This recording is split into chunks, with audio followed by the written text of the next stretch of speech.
Hello बच्चों आपका chapter चला हुआ है प्राकृतिक संसाधन, चैप्टर नंबर 13।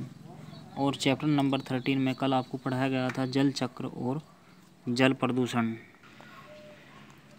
तो बच्चों 2 पॉइंट आपके हो गए थे, एक था जल चक्र और एक था जल प्रदूषण। उसके बाद पढ़ाया था आपको जल का शुद्धिकरण।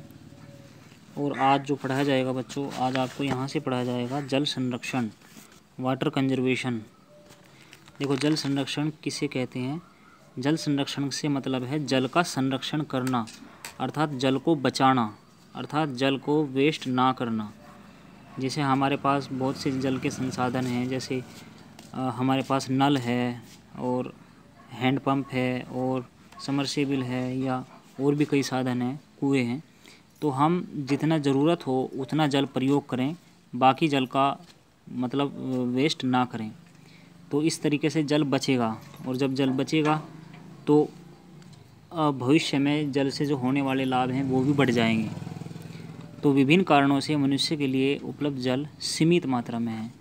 पीने योग्य जल का जो परसेंटेज है वो बहुत थोड़ा है। वैसे तो जल काफ़ी है, लेकिन पीने योग्य जल बहुत कम है। और जो भूमिगत जल है, जो पृथ्वी के अंदर पाया जाता है, उसमें निरंतर गिरावट हो रही है, वो लगातार घटता जा रहा है। निरंतर बढ़ती हुई आबादी भी जल की कमी का एक कारण बन गई है। और भविष्य में समुचित और स्वच्छ जल प्राप्त करने के लिए हमें इसका संरक्षण करना बेहद आवश्यक है, क्योंकि अगर हम इसको भविष्य के लिए नहीं बचा करके रखेंगे तो भविष्य में जल ख़त्म हो जाएगा और इसको फिर कोई यूज नहीं कर सकता, क्योंकि जब जल ही नहीं रहेगा तो फिर जीवन का बचना बहुत मुश्किल है। जल को निम्नलिखित तरीक़ों से बचाया या संरक्षित किया जा सकता है। वे कौन कौन से तरीके हैं? देखिए, नंबर 1, जल की बूंद बूंद कीमती है, अर्थात जल की जो बूंद बूंद है वो भी कीमती है। इसे अनावश्यक प्रयोग न करें, आवश्यकता पड़ने पर ही उचित मात्रा में जल का उपयोग करें। नंबर 2 है ड्रिप तथा स्प्रे सिंचाई विधियों का प्रयोग करना चाहिए। ड्रिप प्रणाली है, जो बूंद बूंद प्रणाली है, और जो स्प्रे है, स्प्रे का जो मतलब होता है वो वाटर के साथ जो वायु की फुहार है उसका मतलब स्प्रे होता है, उसमें भी जल कम लगता है। और नंबर 3 है अधिक से अधिक वृक्षों को लगाना चाहिए, वृक्षारोपण करना चाहिए।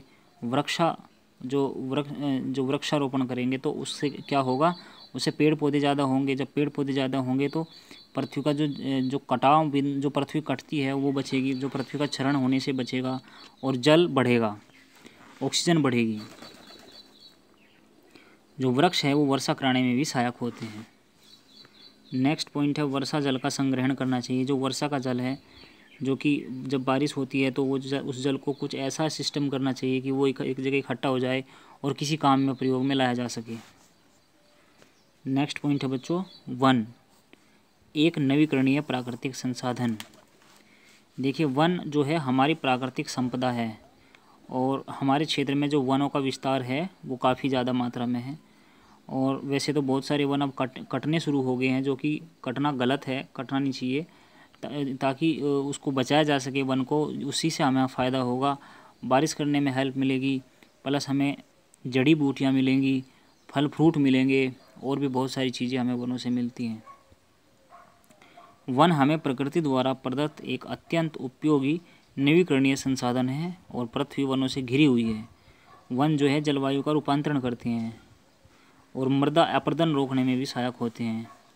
भूमिगत जल के नवीकरण में सहायक होते हैं। जो भूमिगत जल है उसका भी जो लेवल है वो बढ़ता है वनों के कारण, और बाढ़ को नियंत्रित करते हैं। अर्थात इनके अनगिनत फ़ायदे हैं, वनों के जो हैं अनगिनत फ़ायदे हैं। परंतु प्रगति के लिए मानव ने वृक्षों को अंधाधुंध काटना शुरू कर दिया है, जिस कारण वर्षा में कमी, पृथ्वी के तापमान का बढ़ना, जिसे ग्लोबल वार्मिंग कहा जाता है, आदि संकट मनुष्य के सामने आ खड़े हुए हैं। पेड़ पौधे तथा जीव जंतु विभिन्न प्रकार से एक दूसरे पर डिपेंड होते हैं, एक दूसरे पर निर्भर होते हैं। जीव जंतु भोजन तथा ऑक्सीजन के लिए पेड़ पौधों पर निर्भर होते हैं। कुछ पक्षी पेड़ों पर अपना घोंसला बनाते हैं, जिसे आश्रय स्थल भी बोल सकते हैं। पेड़ पौधे परागण के लिए जंतुओं जैसे कीटों पर निर्भर होते हैं। जीव जंतु श्वसन क्रिया में कार्बन डाइऑक्साइड गैस वायु में छोड़ते हैं, जो पेड़ पौधों द्वारा प्रकाश संश्लेषण क्रिया के लिए उपयोग की जाती है। और जो मनुष्य है वो अपने घर, फर्नीचर आदि बनाने के लिए पेड़ों पर निर्भर रहते हैं। पेड़ों से लकड़ी प्राप्त की जाती है। विभिन्न प्रकार की दवाइयाँ भी पेड़ पौधों से प्राप्त की जाती हैं। सब्जियाँ, फल, रबड़, गोंद, वस्त्र तैयार करने के लिए जो रेशे हैं, पटसन आदि भी पेड़ पौधे से प्राप्त होते हैं। अर्थात कितने फ़ायदे हैं, अनगिनत फ़ायदे हैं।